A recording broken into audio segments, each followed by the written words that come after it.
10, 9, 8, 7, 6, 5, 4, 3, 2.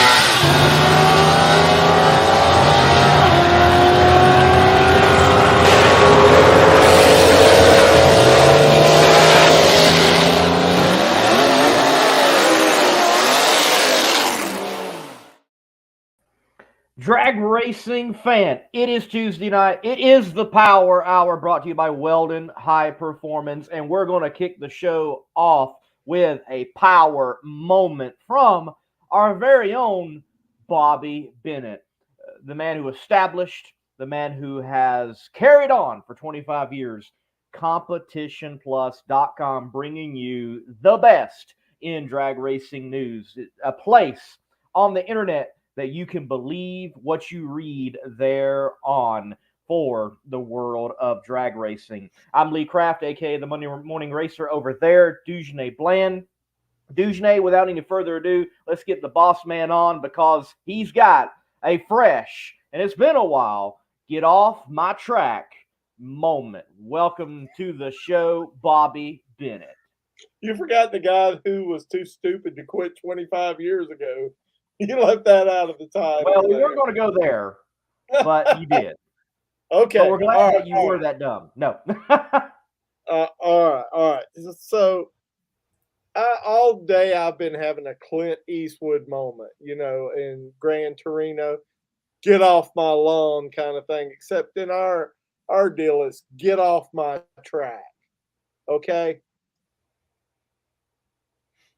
Let's just if this fits in your category profile, then as drag racing fans and people who've worked and tirelessly poured our life into drag racing, if this profile fits you, then please do us a favor and exit stage left. Go like NASCAR, go like basket weaving, championship format, whatever, but leave drag racing. If every time drag racing does something and you say, oh, well, drag racing's going to die, drag racing's going to fail, do us a favor. Please leave. We'll let you know if your absolute misinformation comes true, okay? Look, I poured my life into drag racing. It's not perfect. It's had its bumps. But let me tell you right now, drag racing fans have never had it so good. You believe that, guys? Let me tell you something. In the perfect hold my beer moment, until you've ever had to look at National Dragster in the December 26th issue of 1976 to see when the 1976 World Finals are going to air, you haven't had a bad day in drag racing. Drag racing's everywhere you can turn, but my problem is not with people complaining about TV coverage or everything.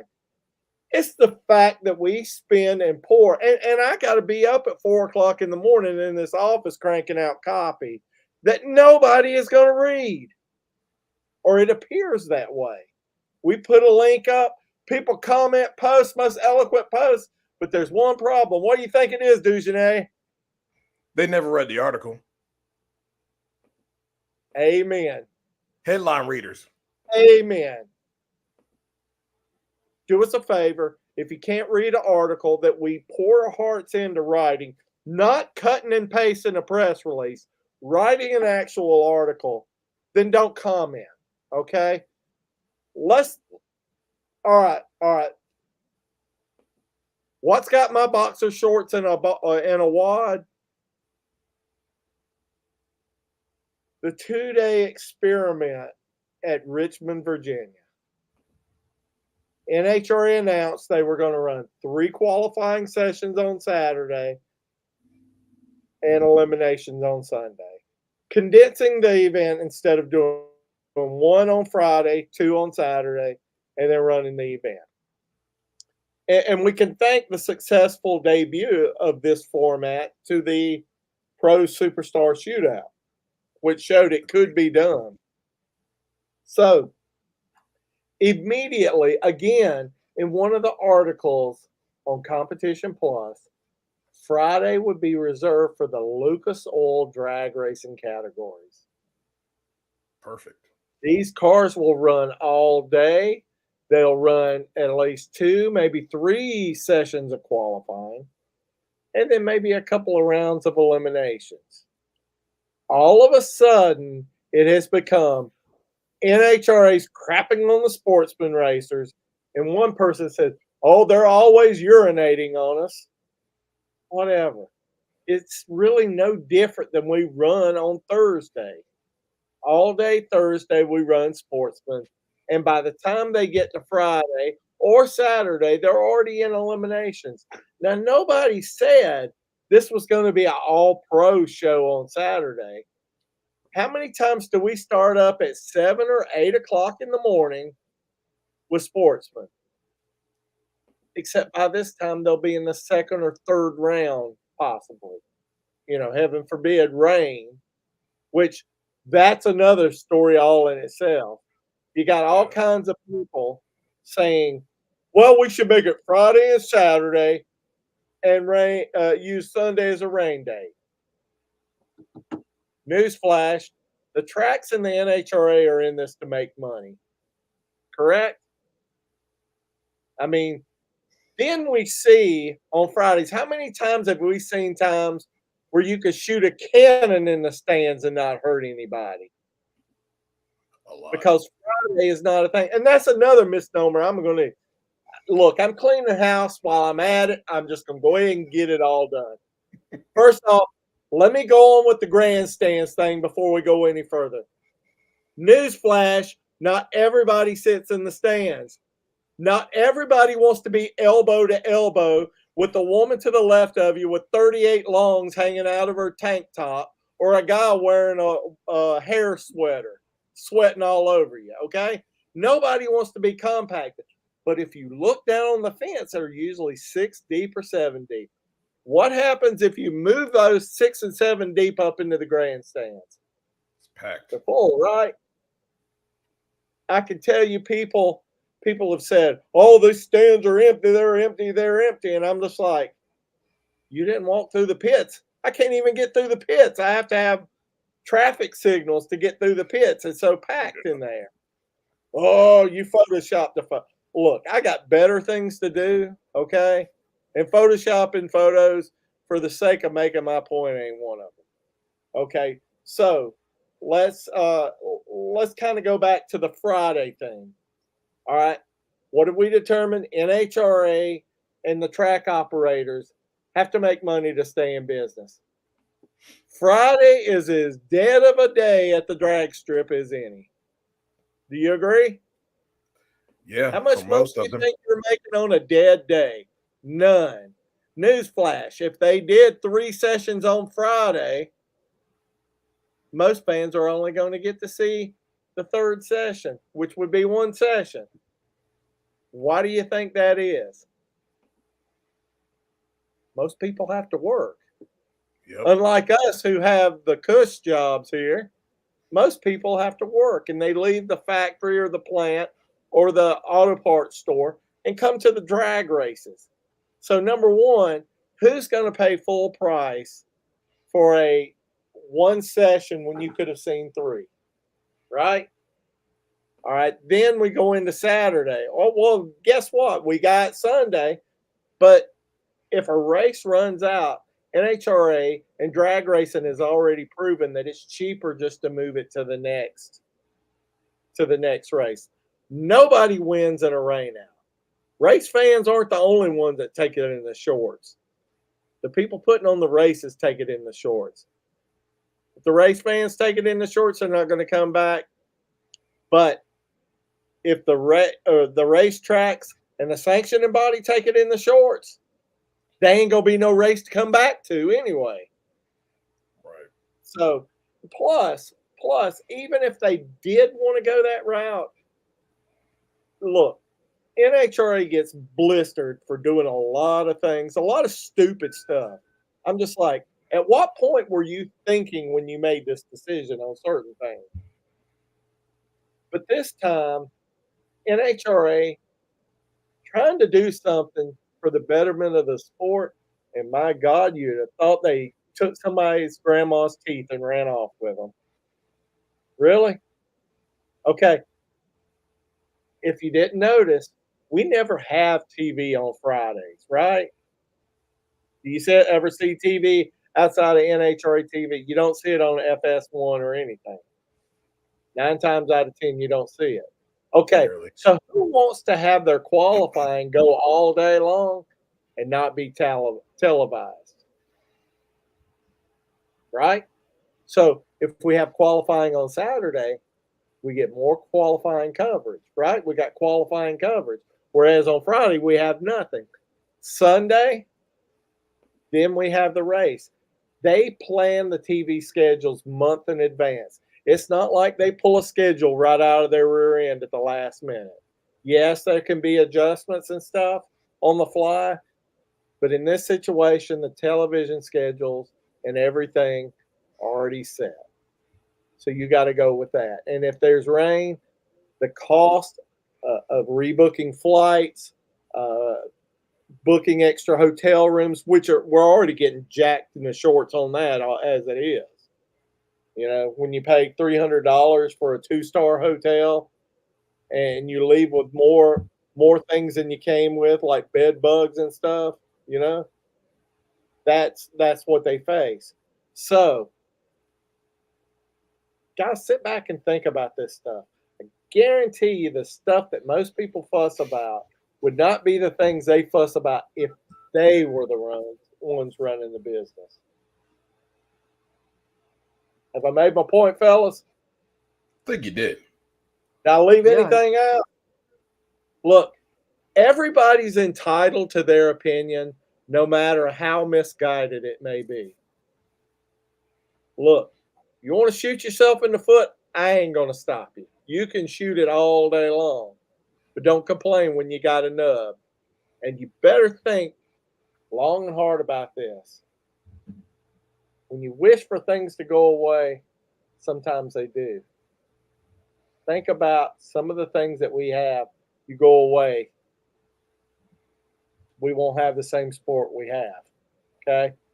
Be careful what you wish for, because you might just get it and it might not be what you want.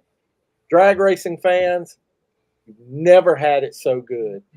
Never. If you live back in the 60s and 70s, yeah, the drag racing was awesome because we had Ed McCullough, we had Don Perdome, Tom McEwen, and all those guys. But we also had an hour and a half, 2-hour oil down delays, right? Yeah. Incense and peppermint back in those days. As good as it was and the icons were, the drag racing wasn't better than what we got now. Wasn't as fast and everything. And I lived those days. So don't come telling me. I seen it. I was there. And I'm old enough to be a cranky old man and say I saw it. Now I'm going to bed because that's what old people do. Well, Bobby, thank you. And go get those Z's, man. Yes. Well, we're going to take a quick break, and myself and Mr. Dugenet Bland, we will come back on the Power Hour here on the CompetitionPlus.com platforms and continue to talk drag racing right here on the Power Hour. Competition Products, your source for hardcore engine parts for street, strip, and oval track. Our free catalog is packed with hundreds of product lines from the best-known manufacturers in the performance industry. Lowest prices guaranteed. Free shipping and handling on all orders over $149 in the continental U.S. Need expert advice? Our knowledgeable staff is just a phone call away. Competition Products, race parts sold by racers since 1970. Well, I wholeheartedly agree with Bobby that we have a fan base. It seems like they, at times, the most vocal ones are the ones that are the most ignorant, honestly, at times. And you have the sport attempting something different, and it is slammed for it. And if someone would just have took the time to read the article, as in most cases, you would not have had the need to make a comment that you made and display to the world that you don't know how to read an article. Oh, it's why I don't. It's why I don't write anymore. You see this all the time in NFL. You cover a team, you put out an article, and then people want to comment off of the head, the title of the article, and you didn't even read what we put in there when we have people on site to get quotes from players to get insight for you to educate you. You decide to comment on the headline, but that's what they do with regular news and everything else.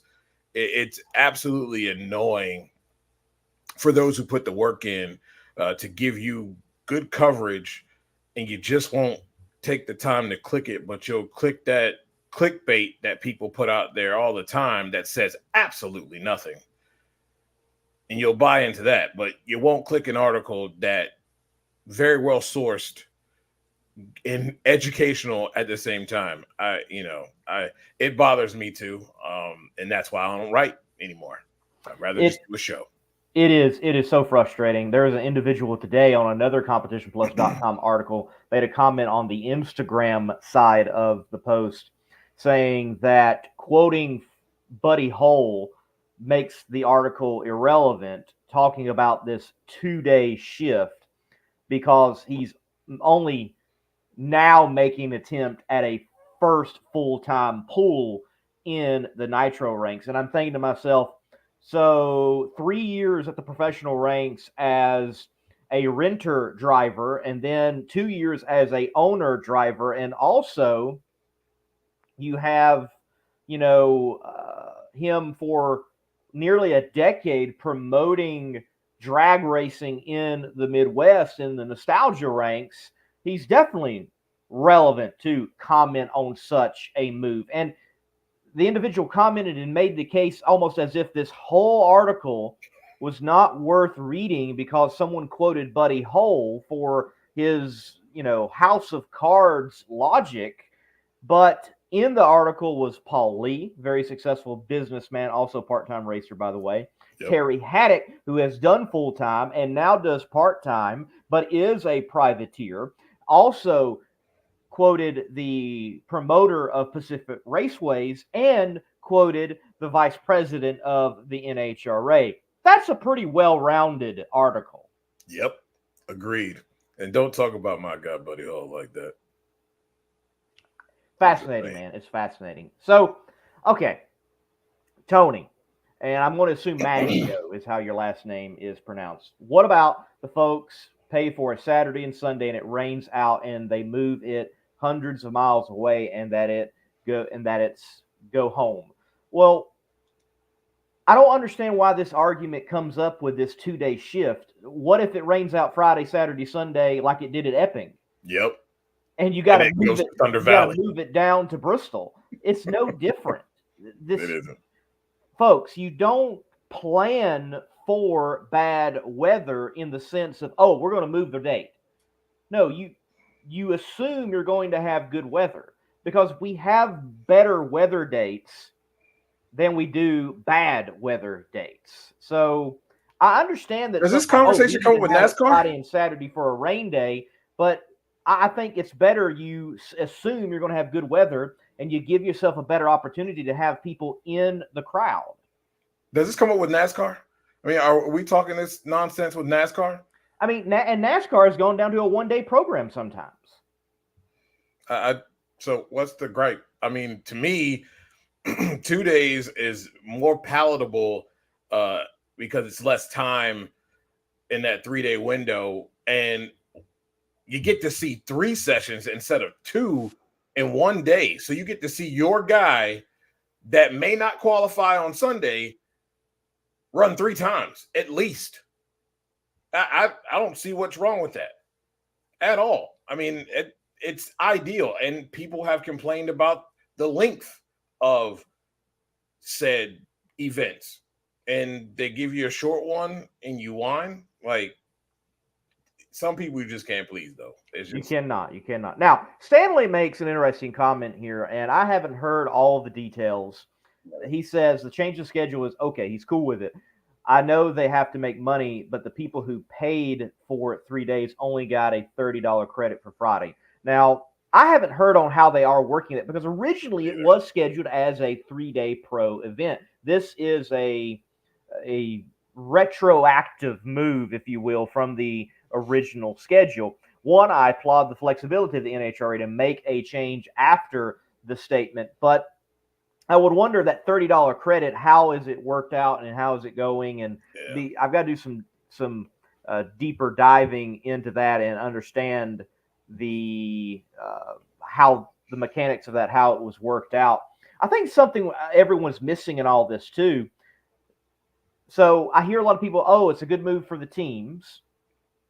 And some people have made the argument, like Terry Haddock in the article that I mentioned, that we might not save that much because you're actually flying on Friday and ticket prices are higher on Friday and things of that nature. Understandable. That's a good argument.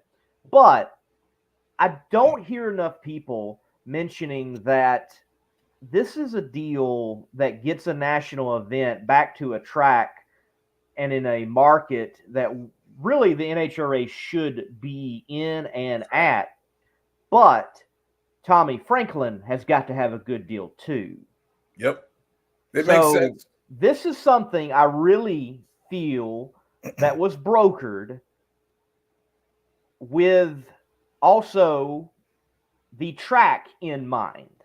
And that's where this flexibility comes from, because the track is a business. They need to make money. The NHRA needs to come out and make some money. You need the teams to show up and put on their marketing platform on the track and incur money and funds. So everybody's got to get a piece of the pie. Yep. And this flexibility, if it works, and you have someone like Tommy Franklin say, hey, this worked, whereas years prior, me having a national event didn't make sense, then that's a win-win for everybody. Yep. I mean, if you read the statement from, when they decided that they did not want to do a national event, that was the big stickler. And they managed to work something out, and it's a win-win for everybody. And if it means that we go back to Virginia, where I believe racing should be, it's one of the better tracks on the NHRA circuit, then that's a win-win for everybody. The people in that area, in the Dinwiddie area and surrounding, Richmond, Maryland, North Carolina, however far you want to reach out, that's a win. So if it keeps them on and keeps them back and on the schedule, then let's do that.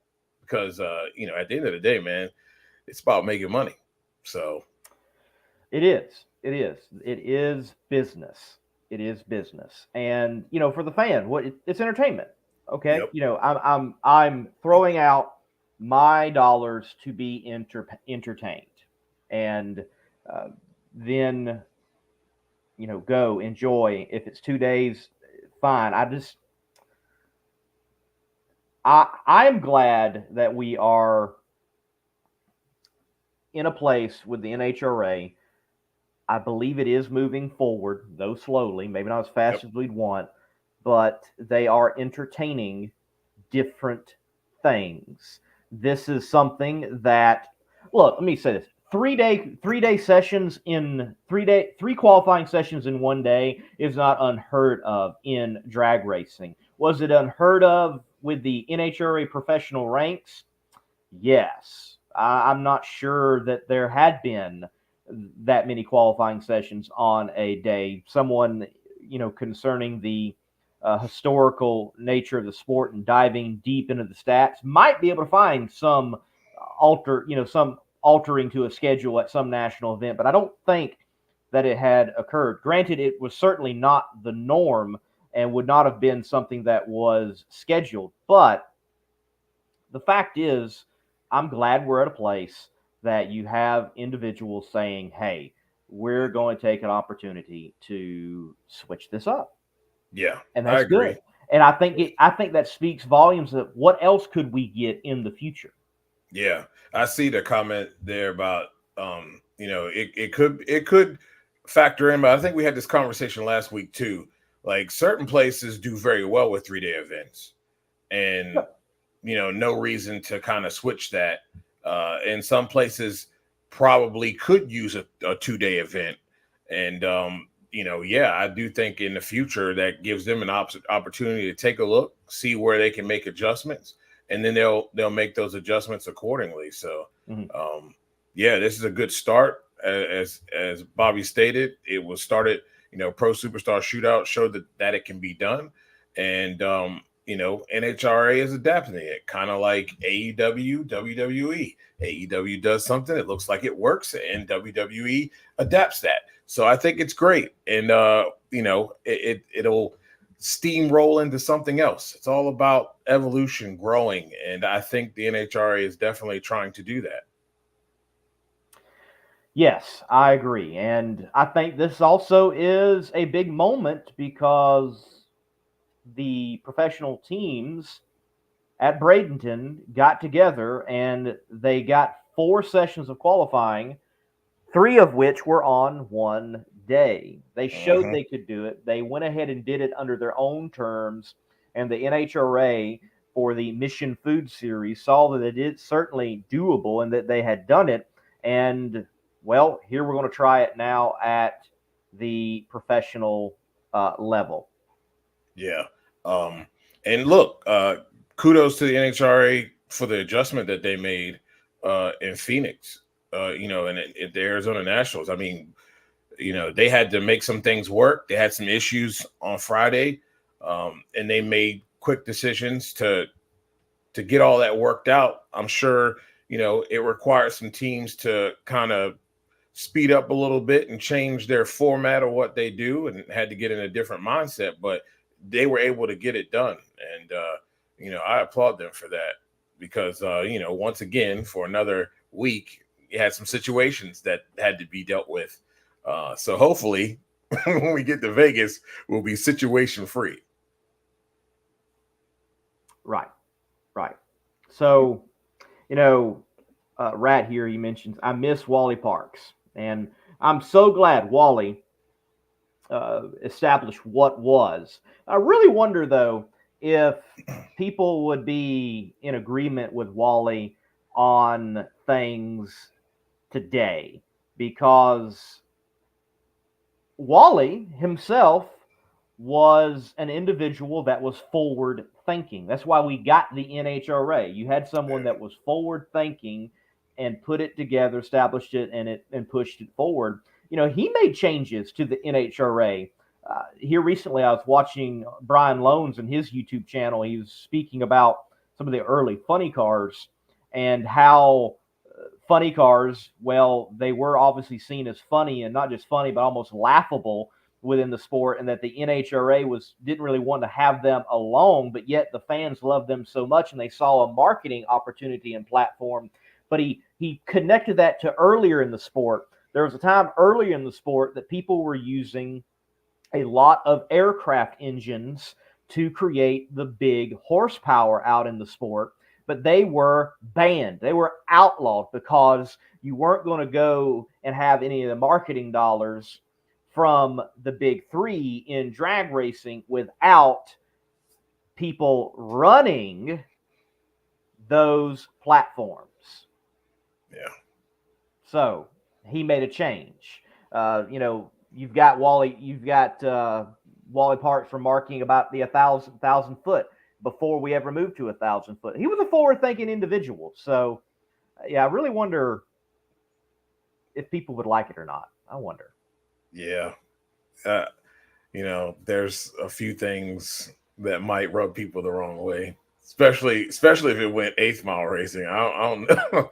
I don't know how that would have sat with some folks. especially in that early of a time, in the early 80s like that.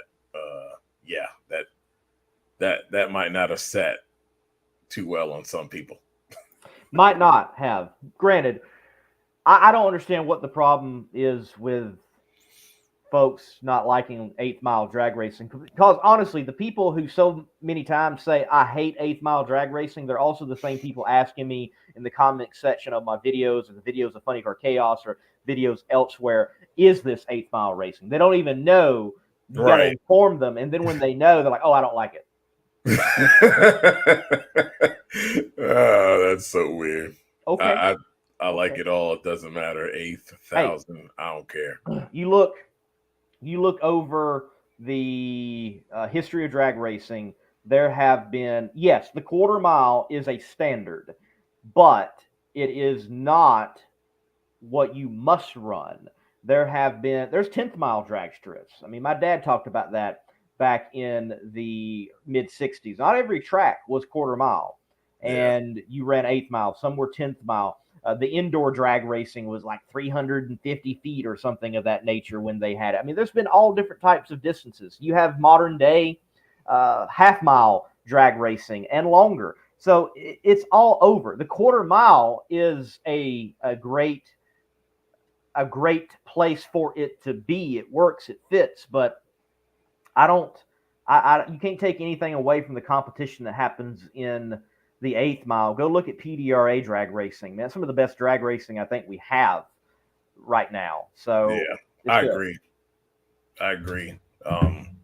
Like I said, I don't care if it's racing. Let's go. Right. Me too. And folks, if you're wondering, we're waiting on Austin Prock to come in if we're able to get him. So waiting on that. We did have Austin Prock scheduled and had him scheduled for earlier in the show. We have not yet seen him. We got some videos. We'll take a few moments. We'll look at some of the moments from this past weekend. We'll take your drag racing questions and we'll just talk till we get Austin. If we don't get Austin, we'll just continue to talk on drag racing right here on the Power Hour. Let's look back at Pomona wrapping up in Phoenix.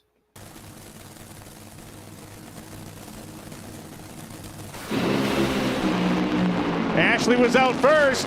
Here they go to the finish line. It's Ashley on a hole shot, of course. 3:8:02. Beat it's a 3:77.2 as Justin Ashley has claimed victory with an 0:23 reaction time. Good things are worth waiting for Justin Ashley. It took 2 weeks to get that Wally he's got in his hand right now. A whole shot victory, something that you become synonymous with in Top Fuel. Does that mean a little more when you're able to do it on your driving prowess? No, I don't think so. Whole shot or no shot, it doesn't matter. A win is a win, and that seemed like a really close drag race. I'll have to take a look at the slip, but first of all, Tony is a great guy, and they have a great team over there, and I have a lot of respect for that whole team, Joe Maynard and that whole operation, but this is the first official Top Fuel win for Randy, Maria, and the whole team at Metalcraft of Mayville and Skag Power Equipment, and we are out here because of all the Skag users, all the Skag dealers and distributors that let us come out here and do what we love. So thank you so much for all that you do. Mike Green and Tommy DeLago have been fighting this race car. They work so hard, top to bottom. The team's doing a great job. So just to be able to turn on a win light for everybody at Toyota, Phillips, Lucas Oil, Mac Tools, Kato, Impact, what a blessing it is to be here. And listen, we couldn't finish in Pomona, but it's still a Winter Nationals, Wally, and I just couldn't be happier. Thank you.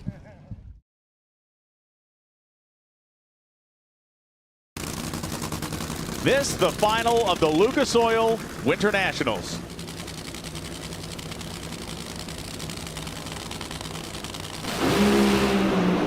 Force's car moves around left to right. Matt Higgins' car breaks the tires loose. John Force, the 156th victory in this career that seems endless, has come here. It is a Winter Nationals victory recorded in front of these rabid Phoenix fans.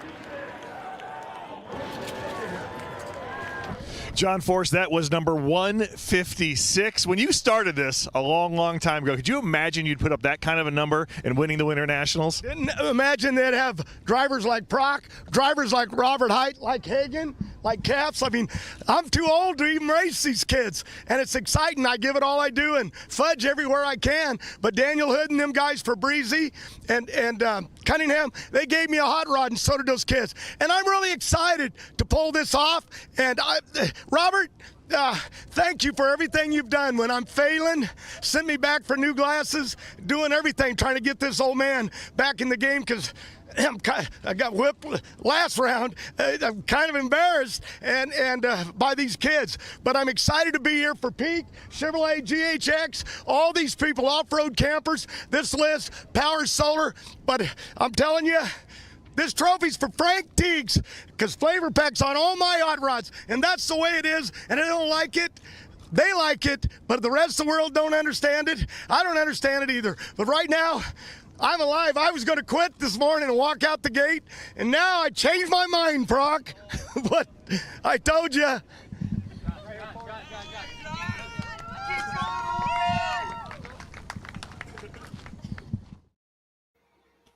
I love that, man. Also, Dallas Glenn wins in Pro Stock. We don't have a video for that, but Justin Ashley picks up the win in Top Fuel, and John Force adds yet another one. Hey, very cool, and congratulations to, in the comment section, he's American Hot Rod Entertainment, but so cool to see Darren Williams Jr., I know, right? John Force fan, works for John Force Racing, was here on the show for a while and working with competitionplus.com. So, man, congratulations getting a win with the boss man there. That's pretty cool. That is. And then managed to get one after that for Phoenix. I mean, he's just living the dream right now. That's awesome. Very much so. Very much so. Glad that the Winter Nationals got in the books. And again, kind of going back to the 2-day argument with the upcoming event at Virginia Motorsports Park, that's what they do. You weren't able to finish on Sunday. They, for whatever reason, weren't able to go to into Monday. They moved it and completed it. That's how it's been done. Yep. Just is what it is. It is what it is, and it is how it's done. So how about Greg? I mean, he found, I think he's starting to drive like his old self again. He looked really good. Well, you know, you go back last year before, when he picks up his first win, he remarks, I thought I was done. I thought I was getting near retirement. I couldn't win no more. And he rattled off a few wins, and here he is. He's driving exceptionally well, and the car obviously is performing. And we've got that, you know, Elite Motorsports, KB Racing battle continuing to be battled out on the drag strip with a final round such as Dallas Glenn and Erica Enders. So it's certainly there. But yes, he's driving well. He's not going to be giving up that seat anytime soon, it seems like. Nah. I'm happy for him though. Tough. That was tough to see Camry and what happened there. Not really sure what that deal was and what caused that, but man, to, you know, have a broken fibula and have to be out, I know that's got to be tough for her, and that adds insult to injury when you tear up your car too. So I'll be looking forward to seeing her back at the track, but that was a scary one. It certainly was. Let's take a look at it.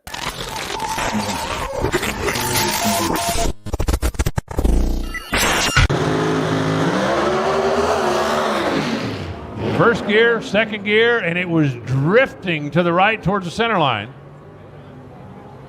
And Camry had to take her foot off the gas to keep the car from, whoa, hang on, Camry. Wow, down in the finish line area, that thing hung a left and went into the wall.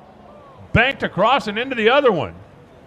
Camry Caruso crossed the finish line at 142 miles an hour, and as the parachutes came out, that thing hooked a left, slammed into the left wall, and then bounced across and got into the right.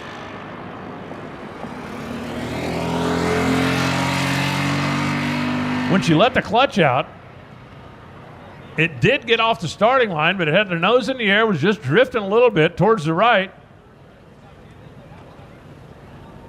She took her foot off the gas. The only way you could steer it is put the front end back down on the ground, and then steered it into the middle, drove it down.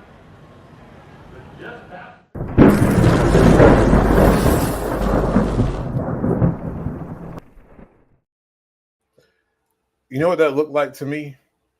Because if you listen to the car, it sounded like she got off it, gave it a little bit more gas, and then was trying to coast. It almost sounded like the throttle got stuck. I feel like something like that happened. Yes. Or the clutch didn't disengage, because I hate to say that, but I've seen that before. I felt that before. I had a Toyota Supra once, and was going pretty fast, was getting ready to come around a turn and push the clutch in and hit the brake, and the wheels locked up. Yeah. So that's what it seems like what happened. It was still engaged somehow. When she hit the brake, it just locked the tires up because they were still turning and pulling. So yeah, that was weird. It was certainly a weird one, because it looks like she aborted the run, but the car mechanically attempted to try to keep the run up to full steam in some regards, because she tripped the clocks at 142 miles per hour. That's not just a simple coasting. Yeah. And, look, you're out of the run, and so many pro stock drivers, they just coast on down, and they get to the end of the track and they're done when you have lost a run in qualifying. So, yes, certainly strange, and glad she is all right. She'll be back, and I'm sure that the NHRA will look at it and investigate it, and if there's something that needs to be changed, they'll make a change to the class in pro stock, making safety measures that something like that doesn't happen again. Speaking of safety, so I really don't know much that happened in Phoenix, because I was at another event covering Funny Car Chaos, and we had a great race, but it had several interesting and fascinating moments. Well, one that takes the cake, and I'll bring up Andrew's comment. He's like, what I seen on the live feed of the FCC event during the round one crash was one of the most dangerous and stupid things I've ever seen at a racetrack. Maybe something happened that I didn't see, just stupid. Well, in Nitro Chaos round one, there was an incident, and this incident has now blown up because it's been shared places. And by the way, I do want to say this. I have never been a fan of, and not just this being Funny Car Chaos, but anything. Like, if you are screenshotting like NHRA.TV, or you're screenshotting a stream, if you're screenshotting things of that nature and then you're sharing it, that doesn't make you media, okay? Right. That's theft, actually. Because like for example, you have, with the case of Funny Car Chaos, you've got people who provided a stream. It was a free stream, and it was a product produced by Funny Car Chaos.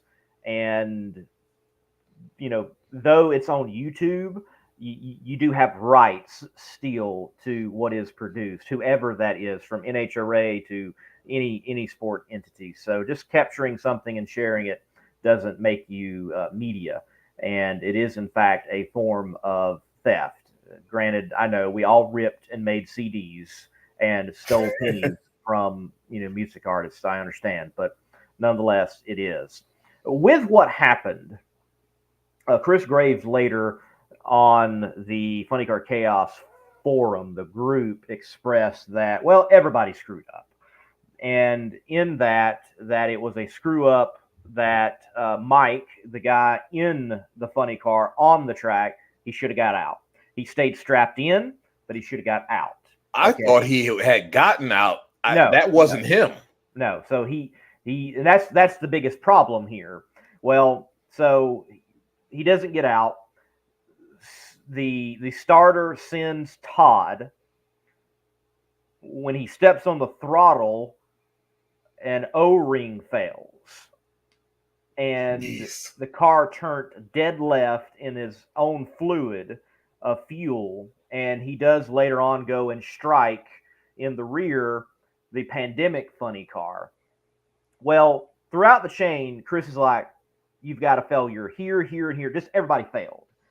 Now, after that, it was rectified in that if there's a car on the track Funny Car Chaos, Nitro Chaos, because it was actually on the Nitro Chaos side of things when this happened. They are going to shut off the other car and get the other car cleared, though that's not normal practice. No. In the professional ranks, even the NHRA, they oftentimes, the rule is if the car is not beyond the 330-foot mark, that driver needs to exit that car, and that car will remain on the track, and they'll send the other driver, actually. Yep. So what occurred was normal, granted, for whatever reason, for whatever miscommunication there was, Mike didn't get out of the car. And then the starter decided to send Todd with someone still in that car. As Chris Graves put it, there's a whole lot of failure down the line. Now, you may say, well, how does something like that happen? Well, remember, Funny Car Chaos doesn't go into a track and we don't have a starter. We don't have a NHRA safety safari. We have safety people that go with the series, but you are using track officials.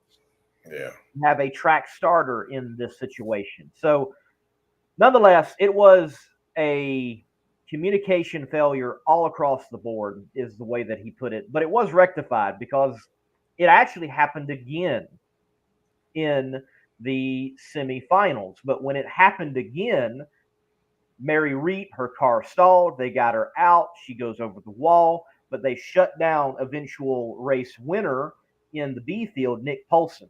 They shut him down. Said, we're going to get this car out of the way. Then you can make your run. I've always had that little slight bit of what if, and the what if actually happened. I've always wondered about that. Yeah, the person gets out of the car, but what if the car just hangs a left or hangs a right, and ends up in that lane and smacks right in the back of that car? I mean, we've all seen what are the chances? I don't know how many times I've seen the NHRA do that, and I'm like, one day I'm going to see someone, and that's not the first time that has happened. It happened also with Scott Palmer one time in match racing, the two Top Fuel Pro mods, the Chevelle and the Studebaker. Now the Studebaker, destroyed. I can never remember the guy in the Chevelle, but could not get it to back up. He gets out of the Chevelle. They send Scott. Scott gets out of shape and does scrape the side of the Chevelle. So it's not unheard of. It has happened before. We just haven't seen it happen at the NHRA level. And honestly, Mike wasn't even to the 330. No. He was nowhere near the 330. I think he barely broke 60 feet. I mean, he was nowhere near it, and this got out of hand very quickly. And it's honestly something the NHRA needs to look at, that it could go wrong very quick. I mean, you figure they accelerate really quickly. Yeah. And if it's 330 feet, go look at someone's incrementals from last week on a clean run and look and see what the time is. And that's a complete obliteration of the car that runs into the back of the other car, and the other car is going to be completely totaled too. Right. And look, I'm glad, Todd wasn't full speed. I mean, this incident was not under full speed. It was no different than getting rear-ended, if not even less than being out on the road. Right. But yes, Chris has been clear. Mike should have been out of the car. The starter should not have sent nobody. Todd should not have staged. And he's like, lastly, I should have stepped up in all the chaos and said, whoa. Though that's not his role. Yeah. To step up at every moment, because it would be like, the president of the NHRA stopping a run. That's not his role. Okay. Right. But nonetheless, that's what he's like. It was just a big failure of communication all the way down the line. And it just goes to show you how quickly it can all go wrong. We've all seen cars turn dead right or dead left. It does happen. It can happen. And in the case of Todd, I mean, when it turned, he's got full brake and he's off the throttle, but it being a nitro car, blowing an O-ring, it's still pushing fuel and still sucking air. Well, how do you shut a nitro car off? You shut the valve off. Yep. They couldn't get it to shut off. So, I mean, even there's something to look at. Like here's an issue where there's a mechanical part failure and it's causing issues for this car to shut off and lose momentum. So, yes, everyone involved needs to look at it. Yeah, definitely. And it'll help out. I mean, like I said, that's something I've always wondered. And if it, not like it hadn't happened before, but that particular instance of running right in the back of a car, that it happened. And now you have to, I do agree with you. You have to start looking at it from all sides to kind of see what the plan of action should be going forward. Because I don't think you can continue to go that route, and at some point your luck's going to run out. Right.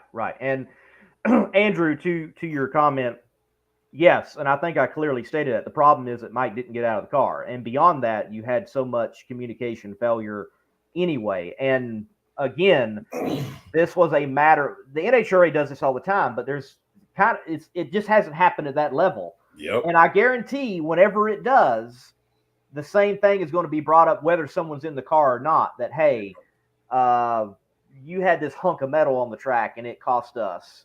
Now, to what you're talking about, the announcer, no, the announcer didn't say that, because I know David Ratton and he wouldn't say that. And that is a part of that copy and stream and pasting. That's that reaction. All right. And that also is something that I'm very displeased with, because David wouldn't say that. I personally know him and he doesn't use that type of language, and he's very professional as an announcer. So that's something that people are misreading and leading in to, because that was ripped and you're getting the response of the person who's posted it. Yep. Yeah, that's unfortunate. I like I said, even if you're media, like if you're going to use something, just tag where you got it from and give people credit. But I do hate when you rip stuff and you put it up there as if it's actually yours, and it's not. And then you get those type of things where people think, oh, well, that was coming from the actual event, and it really was just coming from the person who took the video. Yes. Or Drag Racing Mayhem, just shut the guy off on the line and send him after the car, stopping the track is removed. Well, that is what is now the process for Funny Car Chaos. But in the NHRA, it's in the rules. Yep. If they are not beyond the 330-foot mark, they will send that other car. Send it. As long as the guy, again, the car, what was supposed to happen, might get out of the car. Yep. Okay? That's the big thing. And there was a miscommunication.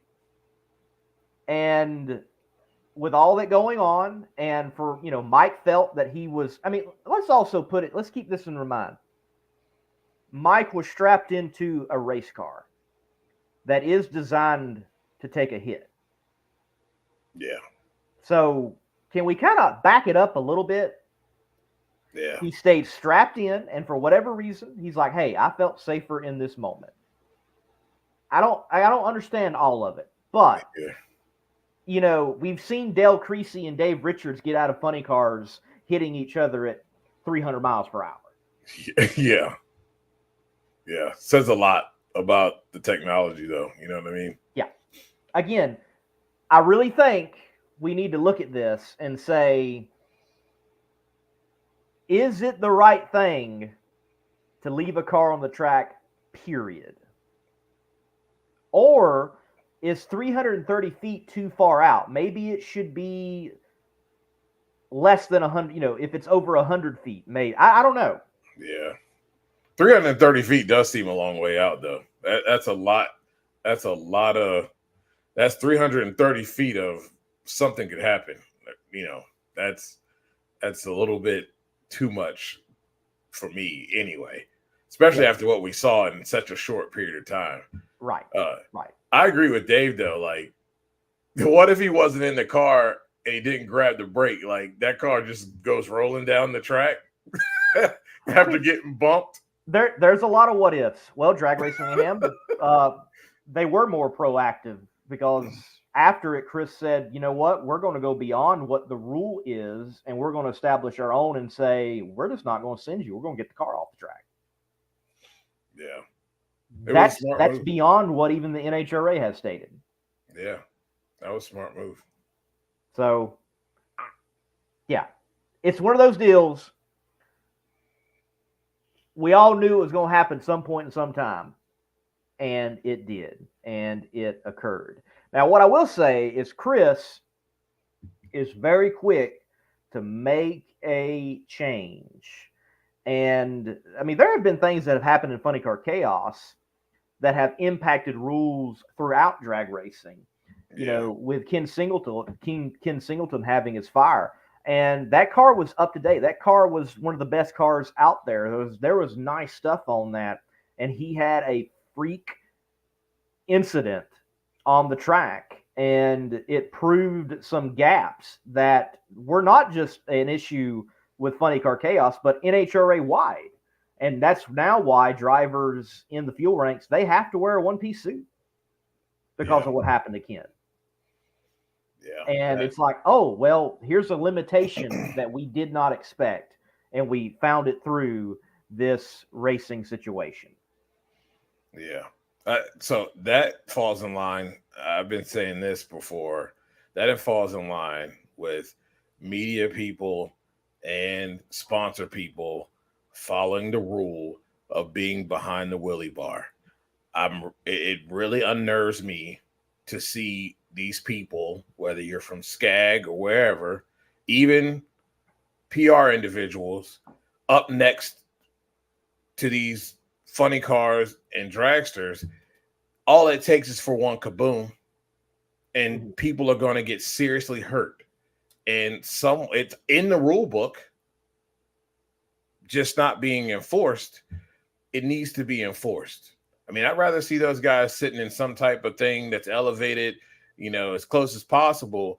But I mean, the last thing you want to be is in line of the header that could kick something out and penetrate your skull.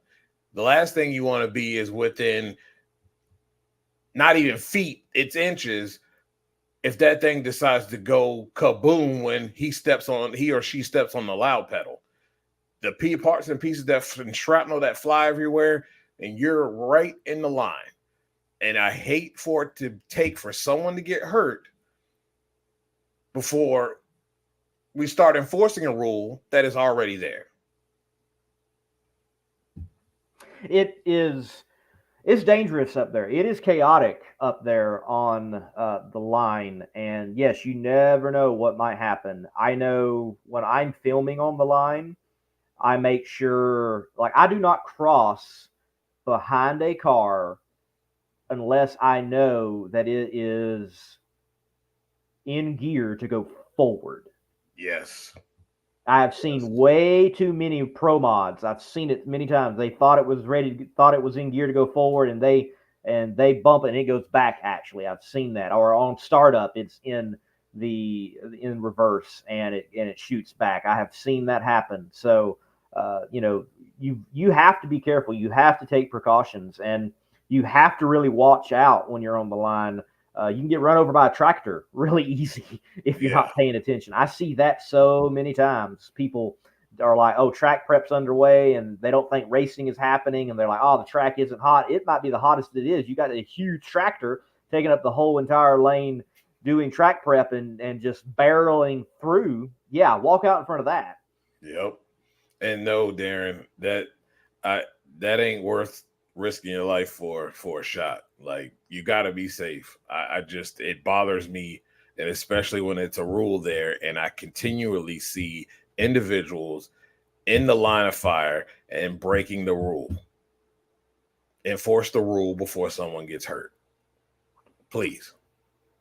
So, Andrew, I'll try to answer the question. Do you know if they have to shut a car off to remove another car?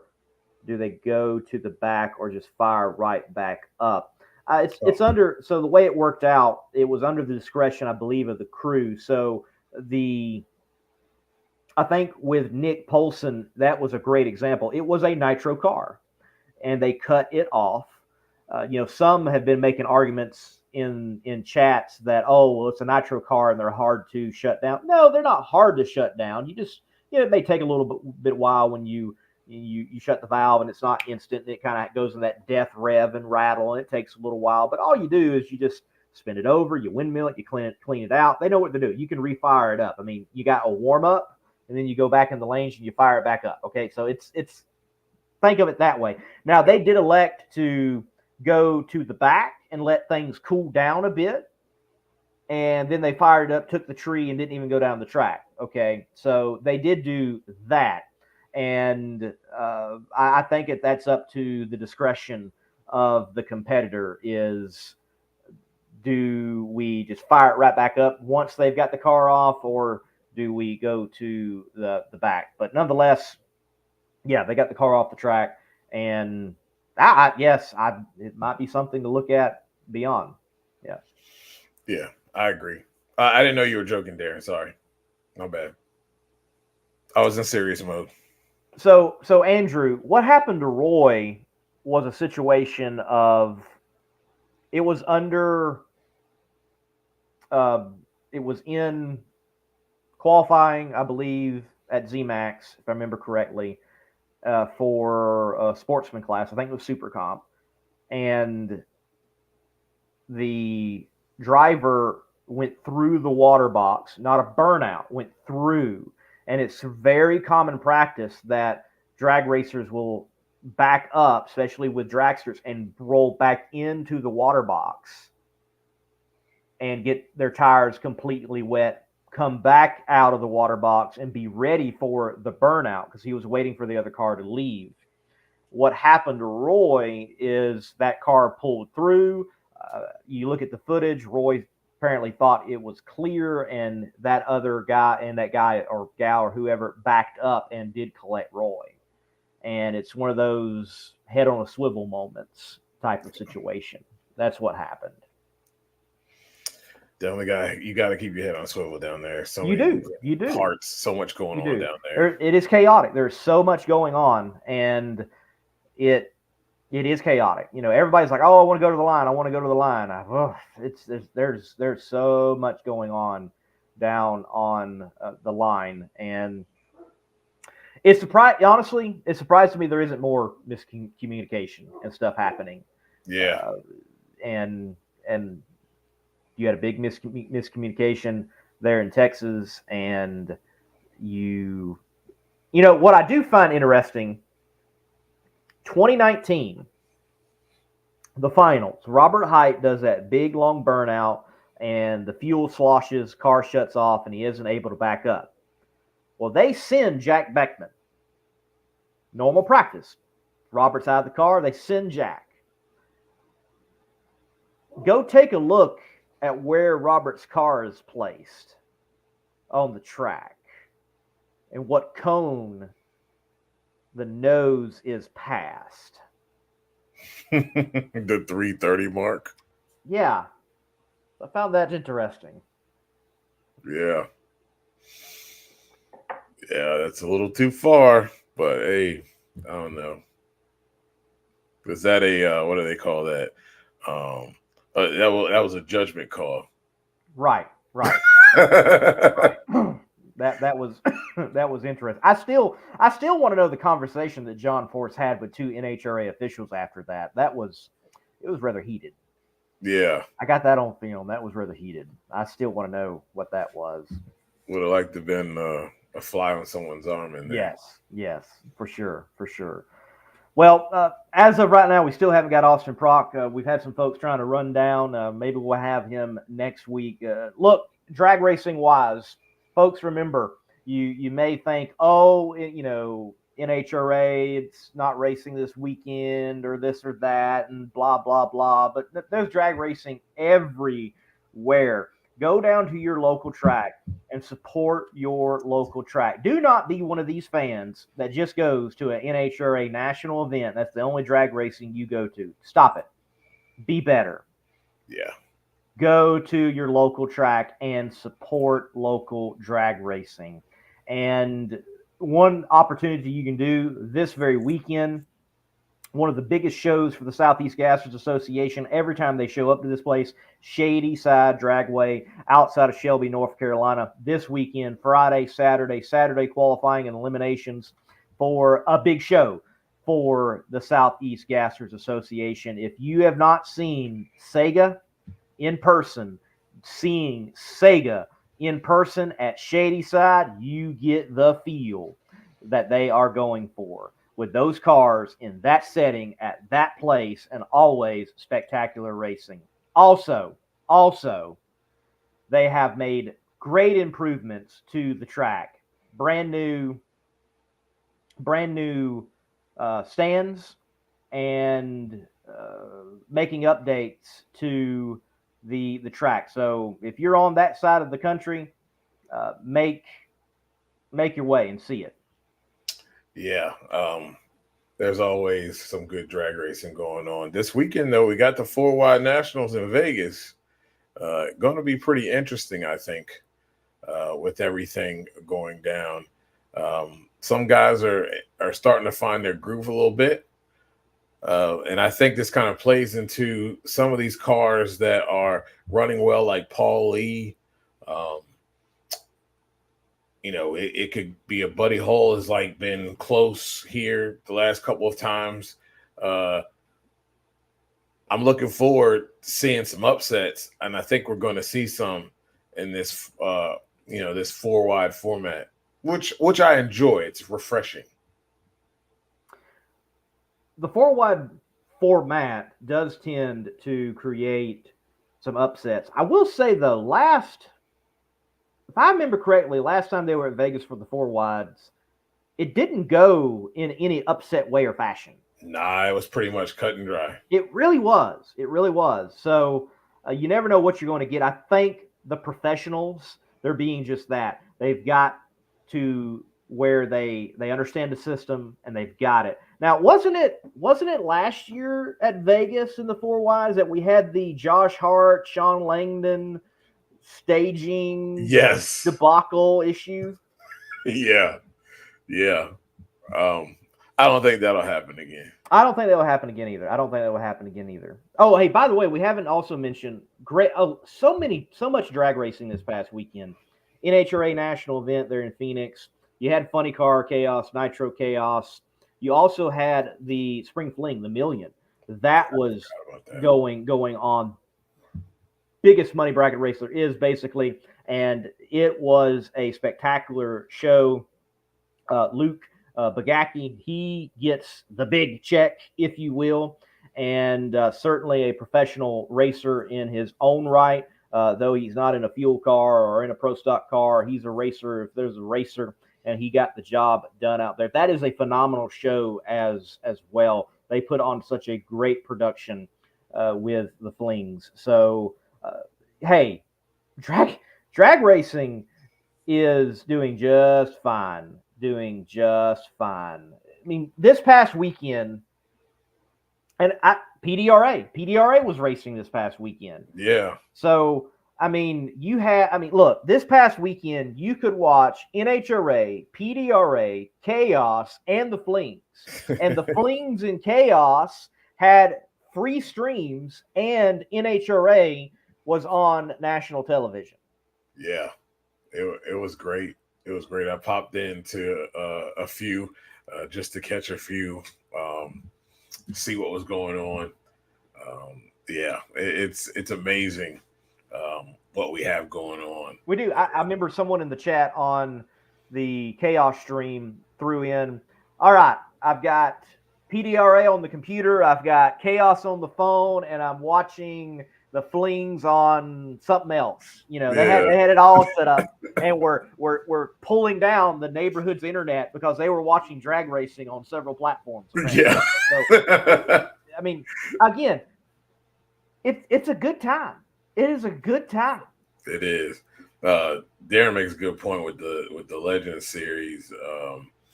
With the upset of Bobby Cottrell. Mm-hmm. That was pretty awesome. I love seeing those cars. I was looking at Funny Car Chaos, and there's a lot of those cars where it takes you back to like the early days, when when Mongoose had the Coors Corvette funny car. You know what I mean? Like there was some really cool stuff out there. It's so much fun to still have those types of cars out there running. It makes you feel like a kid again. At least me, because I'm not old. What can you say, man? We got it good right now. We got it good right now. For sure. You can keep on going down the line, and I mentioned this weekend Southeast Gassers. You've got Vegas. You've got you got more out there, and I haven't mentioned it. There's more going on. I think of there's going to be in a couple of weeks Huntsville, Alabama, Rocket City Dragway that has been revived. And they're opened up again, and they're well underway. They're going to have a 32-car field pro mod shootout. Good night. That's going to be some fun. And we're talking about like outlaw pro mods, like kind of old school pro mods. Yeah. Quayne Stott is even going to be in a car there for the first time in over a decade, maybe even more. Well over a decade. First time back in a pro mod. So since his IHRA, NHRA, days, and I mean, you've got Midwest Drag Racing Series, you've got Chaos with 2 touring series and championships, and it's good. It's good. Yeah. Northeast Outlaw Pro Mod Association. I think somewhere I saw they might be running this weekend for all I know. It's hard to keep up on all of it. It really is. So much going on, so much good drag racing going on that it is. It's just really, it's hard to keep up with all of it. Yeah, let me check real quick. Let me check. Let's give Northeast Outlaw Pro Mod Association a plug real quick. All right, so I believe it's their first race, April 26th through the 28th at Maryland International Raceway. Yeah, it's my home track. So a little bit down the road in April, but about 3 weeks from now. Yeah, but Maryland International Raceway, another great series to experience some drag racing. If you never check them out for sure. So I think it's good, man. I think it's good. Yeah. It is absolutely a blast to see all that good stuff going on. A lot of things that people can choose from, especially if you can't get to an NHRA national event. There's so much other great drag racing that there's probably something within earshot of you. Certainly. I mean, you keep digging and you find the no prep events, whether back of the track or front side of the track, or you find the events like Texas 2K, and you really start digging. There is something out there that you can go and experience. And we're just talking about drag racing. You know me, I love all motorsports. You go even beyond drag racing, there is something going on all the time. You can get racing in. It does not have to happen just at Vegas. It does not have to happen just at Shady Side of the Southeast Gassers. It does not have to happen just at the Texas Motorplex with Chaos. You can find racing and go support your local track. Buy a hot dog, get you a corn dog and a Coke, and just enjoy it, okay? And enjoy that the track's open. Exactly. Yeah. It's Stop so much complaining. So much great stuff. Yeah. I mean, even with I hadn't really gotten into I really didn't get into dirt track racing, but it is interesting. Like I've seen just kind of popping in and seeing some of our, NHRA drivers, go out there and, run a car or two. It is pretty interesting. It takes a lot of skill to do those types of things. So yeah, from NASCAR to just simple dirt track racing, there's something. Shoot, they got tractors. You can race dirt quarter miles now with mud tires. Like there's always something. Hey, dirt drags, man. Have you ever been to a tractor pull? Highly recommend tractor pull. Tractor pull is pretty interesting. Man, I love tractor, especially like the modified class, and you got twin turbine engines or Allison, 2 Allison V12 Allisons, and if someone's got like 8 supercharged Hemis, it's like what is going on here? For You know, real. so look, it is a good time for sure if you're a gearhead and you a fuel head and you love motorsports. It is a good time. Blake, let's take your question. He wants to know our picks for the NHRA 4-wide Nationals at Las Vegas this weekend.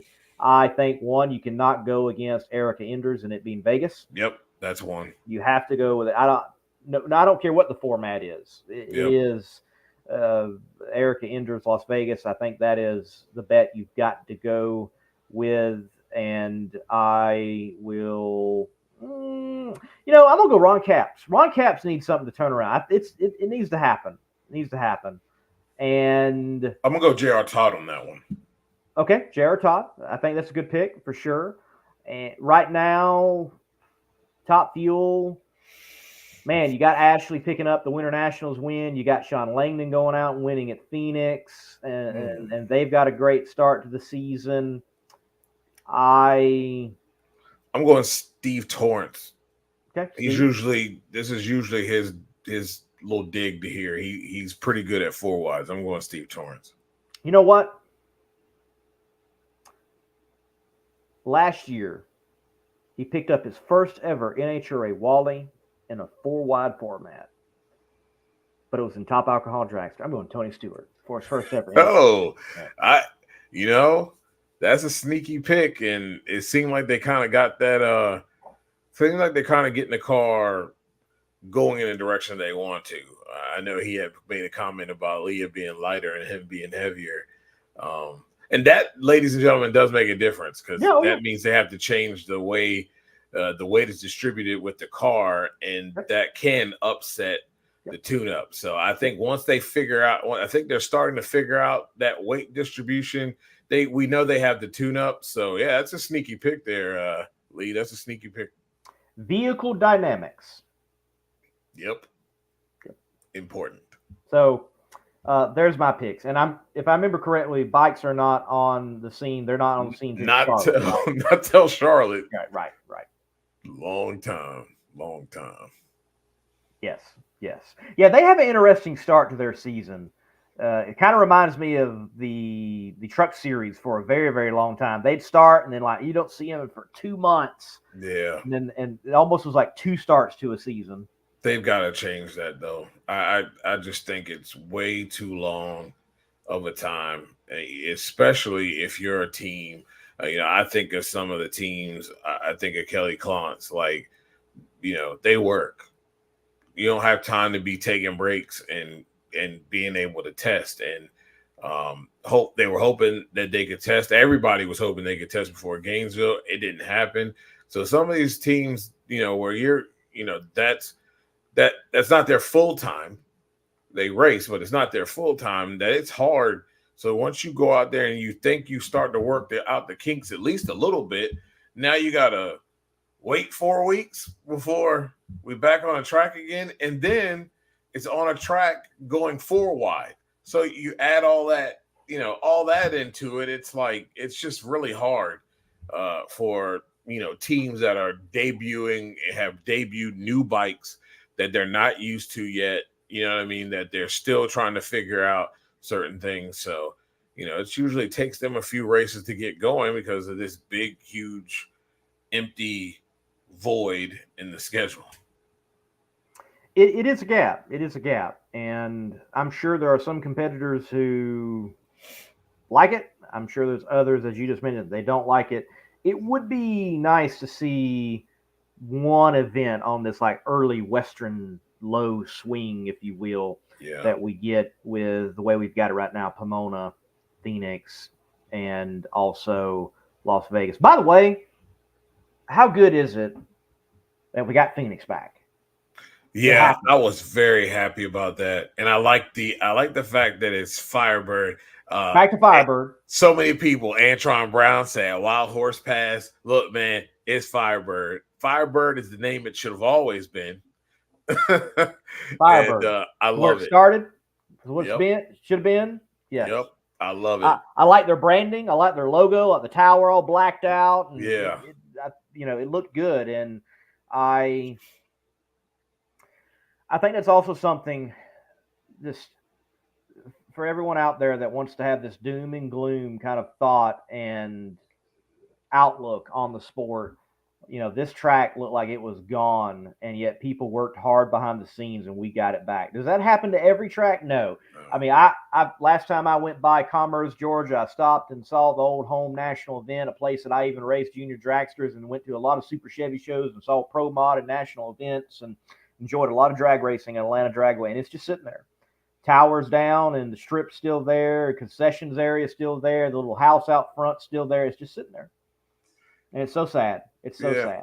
It doesn't make a lot of sense. Like, if you're gonna do something with it, then do something with it. But it's just, I feel that way too. I'm like, just go ahead and do it. Like this is insult to injury. It is sitting here. Just go ahead and do something with it. But nonetheless, it's good that we get this story.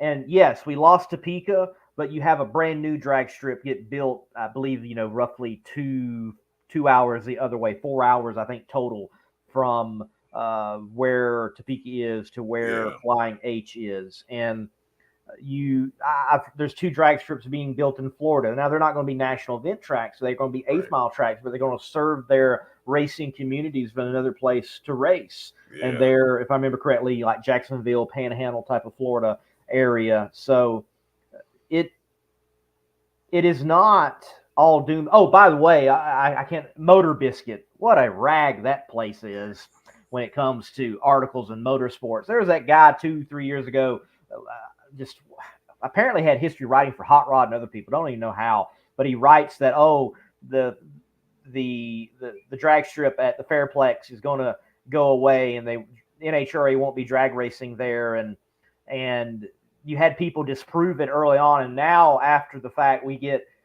In-N-Out Burger, and they're announcing more events, and they're trying to get more drag racing there. It's like, just stop. Yeah. Stop it with the clickbait material. That's what's sad. Maybe all the positive stuff should be packaged with negative headlines, and then maybe people will read the Yeah. Hit them with the okie doke. I don't know. Well, folks, look, we're sorry. We didn't ever have Austin come through. We're not like holding him in the green room and not bringing him on. We had him scheduled, not sure what happened, and stuff does happen when you're trying to do these shows. So thank you for coming along for the ride. We're glad we had Bobby Bennett on for his get off my track moment. I have to agree with him. I think it is so good. Look, I'm glad, man, I don't have to look at National Dragster to see the schedule, and it's 3 weeks still out from getting the print, and it's all like a month and a half behind from when it originally was contested. I'm glad we're there. We can watch live streams. Exactly. Yeah.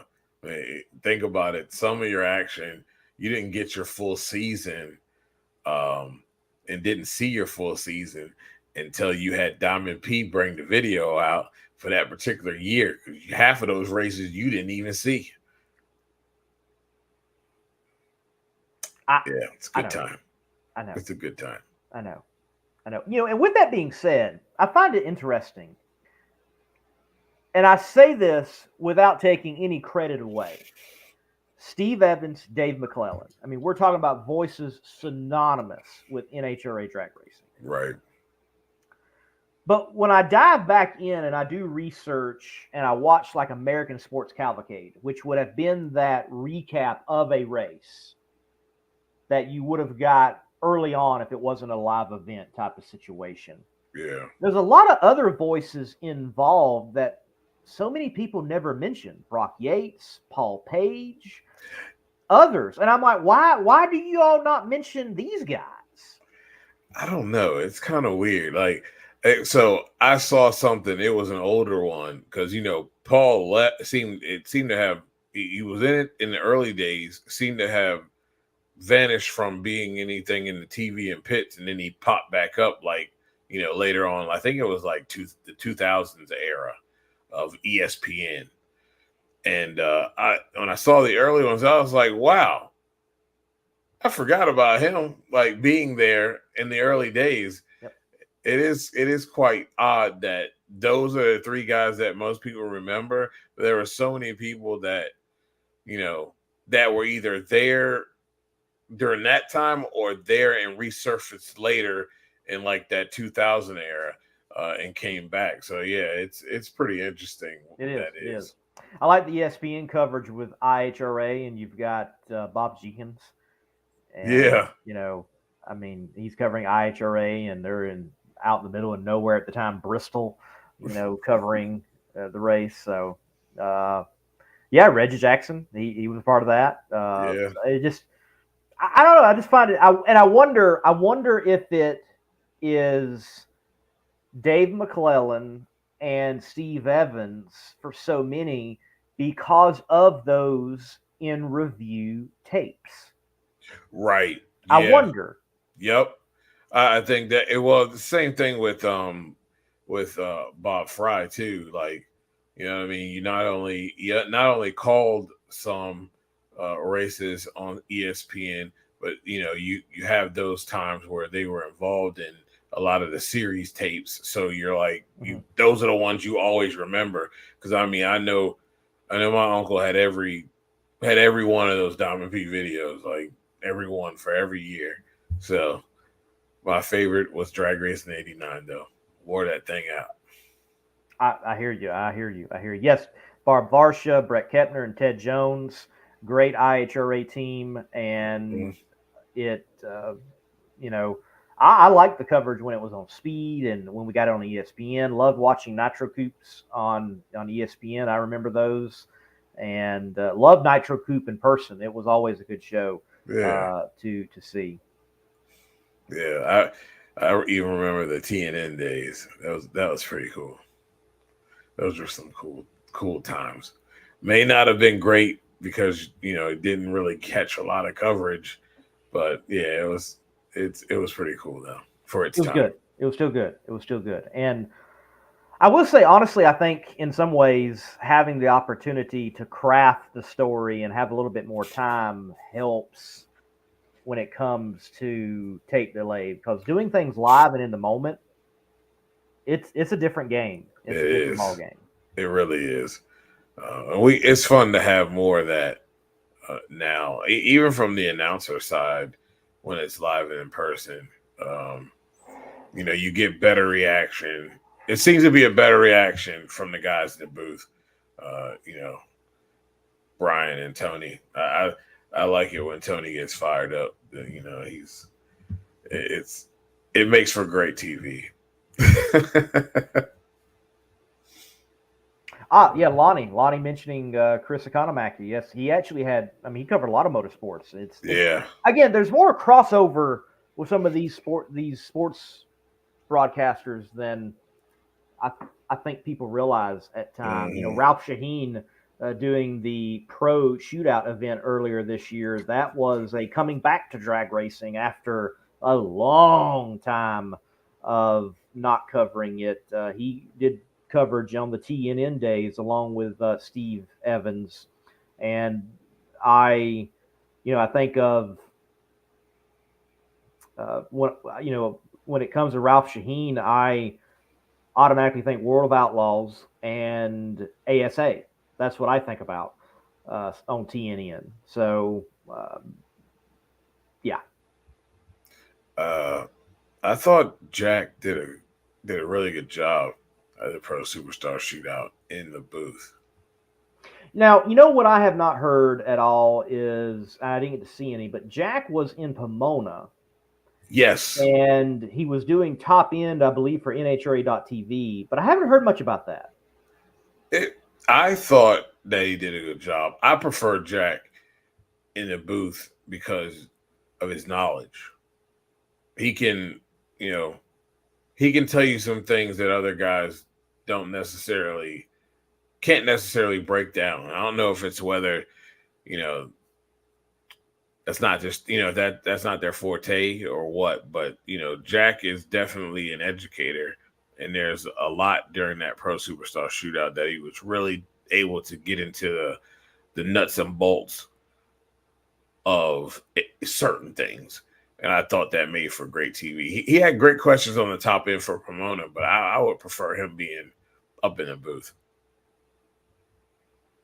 I would like to see something where I'd like for them to experiment with rotating people, particular classes. Agreed. I would like to see that. I don't know how that would work. It might not logistically work, but I think it'd be cool to see that, you know, you've got someone for fuel and you've got someone for pro stock motorcycle, you got someone for pro stock. Kind of like what they do in the announcing booth from time to time, but see that with TV. I'd like to see that. Again, logistically, might be hard. Yeah, might be. Yeah, I know, Matt. Money. It's all about that mean green. Yes, Dave W. I agree with you. Bill Stevens was good. I agree. Again, it fascinates me that, you know, looking back, I understand Dave McClellan, Steve Evans, they're the voice, and I even think that way. And that's why I'm like, looking back, I'm like, oh, I didn't realize this individual wasn't connected this way and that way. And yeah, I just find it interesting. It is. It's very interesting. Yeah, for sure. All right, Dugenais, it's been good. Yes, sir. I am ready to go to sleep. Me too. It's been a long day. It's been a good day, but I'm ready to go to sleep. Everyone out there, thank you for watching. Hit that like button, hit the share button. And again, we apologize. Something happened. Don't know what. We did have Austin scheduled. Maybe next week, maybe another time, we'll catch up with him. Thank you all for watching the CompetitionPlus.com Power Hour. I am Lee Kraft, a.k.a. the Monday Morning Racer, and over there is Mr. Dugenais Bland. You can catch him on the Not Bland Show. You can catch me on Monday Morning Racer, YouTube, X, Facebook, Instagram, elsewhere. Hey, if you're going to be at Shady Side Southeast Gas Association race this weekend, I will be there. Come say hello. Anything else, Dugenais? No, man, that's it. Let's get out of here. Good night, everybody. Reliability to drive thousands of miles. Confidence for those who fly high. Redline oil products give you the power to crush the competition. And a track record of being the best. Redline oil products. You push it to the limit, we'll protect it.